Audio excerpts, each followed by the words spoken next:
para a primeira viagem história de APA, conheci solo barco cruzeiro que chega a 6.348 passageiros, sem contar tripulação. Me tem que ver seguro é algo para comemorar, especialmente que também de nos business partner Carnival, que nos para welcome back na Aruba. Carnival também está manifestando hoje com o mega cruise ship. 2 semanas passadas nós temos Carnival Celebration, que é outra semana bem a Trobe, pero especialmente a Trobe nós temos Mardi Gras.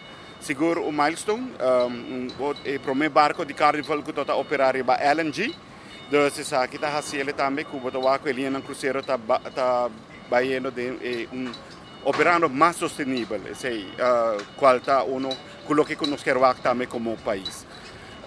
Seguramente me quer é dia grande para nós. Me quer boa com 2017, com 2023 está até agora aqui. Apesar que nós estamos tentando temporada a boa, esse tipo de barco que nós queremos também, apesar que a quantidade de calls está mais a boa, porque está trazendo mais passageiros. Então, para nós está seguro algo satisfatório.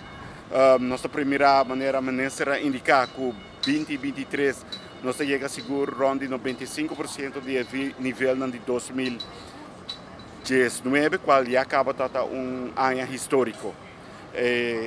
A maneira indicar acaba nós estamos tentando o low season, outro barco não está no Alaska, Europa, Ásia, então essa aqui está assim para nós agora que nós enfocaremos o tipo de barco aqui. Mirar para ser na 95%, então nós calcular que nós chega a cerca de 800.000 passageiros para 2023. Maneira indicar 2023 começa a hope forte, nós estamos mais ou menos 17% mais que 2019, pero a dor de temporada uma que nós não temos Pullman Tour mais que vai falir durante a pandemia.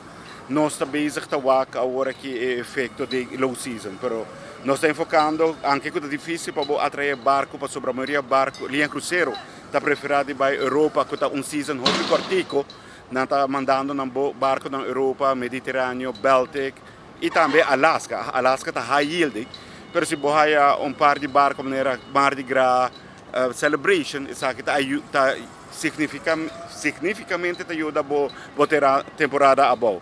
E na October back nós começamos com a temporada alta e nossa primeira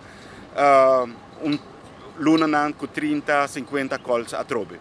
Nosso Royal Caribbean está trabalhando muito forte arriba e parte aqui nós estamos casualmente outra semana nós em conferência a Trobe e nós estamos sinta e elaborar para sobre não atrai de winter aqui a ruta de Pullman Tour que está cobre Panamá, Cartagena, Aruba, Corsou e Bonaire, nós vamos enfocar com a ruta aqui que significa para nós e se nós vamos mirar essa aqui também back.